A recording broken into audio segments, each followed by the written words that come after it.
Our reading today comes from the 21st chapter of Job, beginning with the first verse, through the 22nd chapter, ending with verse 30.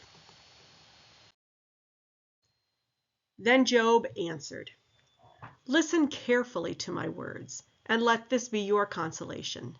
Bear with me, and I will speak. Then, after I have spoken, mock on. As for me, is my complaint addressed to mortals? Why should I not be impatient? Look at me and be appalled, and lay your hand upon your mouth. When I think of it, I am dismayed, and shuddering seizes my flesh. Why do the wicked live on, reach old age, and grow mighty in power? Their children are established in their presence, and their offspring before their eyes. Their houses are safe from fear, and no rod of God is upon them.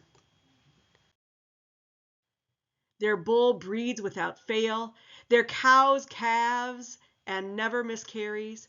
They send out their little ones like a flock, and their children dance around. They sing to the tambourine and the lyre, and rejoice to the sound of the pipe. They spend their days in prosperity, and in peace they go down to Sheol. They say to God, 'Leave us alone. We do not desire to know your ways.'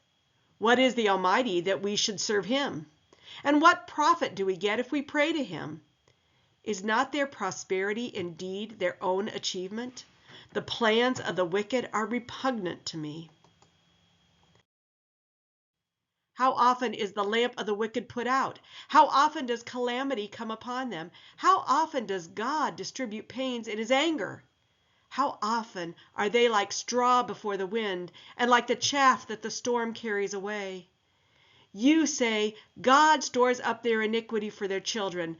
Let it be paid back to them, so that they may know it.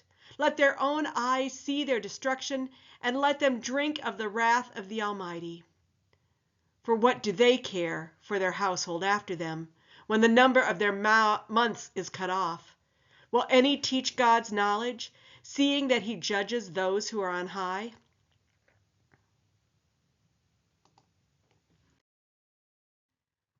One dies in full prosperity, being wholly at ease and secure, his loins full of milk and the marrow of his bones moist. Another dies in bitterness of soul, never having tasted of good. They lie down alike in the dust, and the worms cover them.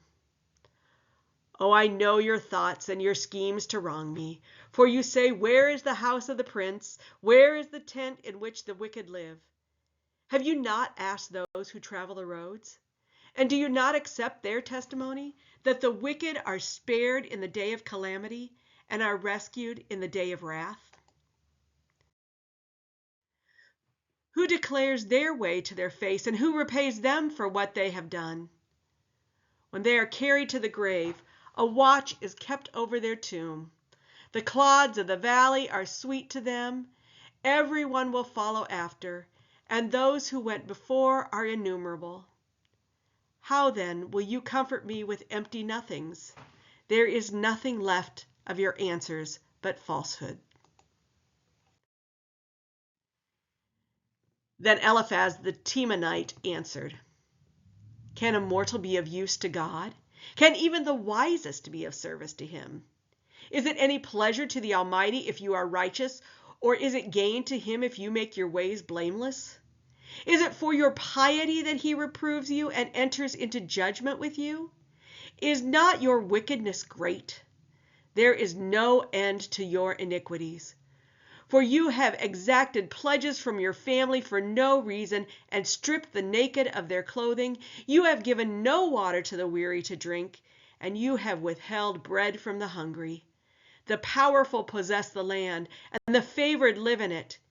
You have sent widows away empty-handed, and the arms of the orphans you have crushed. Therefore snares are all around you, and sudden terror overwhelms you, or darkness so that you cannot see. A flood of water covers you. Is not God high in the heavens? See the highest stars, how lofty they are. Therefore you say, 'What does God know? Can he judge through the deep darkness?'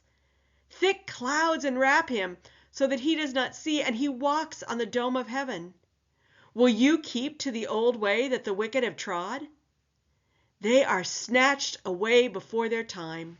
Their foundation was washed away by a flood. They said to God, "Leave us alone, and what can the Almighty do to us?" Yet he filled their houses with good things. But the plans of the wicked are repugnant to me. The righteous see it and are glad. The innocent laugh them to scorn, saying, "Surely our adversaries are cut off, and what they left the fire has consumed." Agree with God and be at peace. In this way good will come to you. Receive instruction from his mouth and lay up his words in your heart. If you return to the Almighty, you will be restored. If you remove the unrighteousness from your tents, if you treat gold like dust, and the gold of Ophir like stones of the torrent bed, and if the Almighty is your gold and your precious silver, then you will delight yourself in the Almighty and lift up your face to God. You will pray to him, and he will hear you, and you will pay your vows. You will decide on a matter, and it will be established for you, and light will shine on your ways. When others are humiliated, you say it is pride, for he saves the humble. He will deliver even those who are guilty. They will escape because of the cleanness of your hands.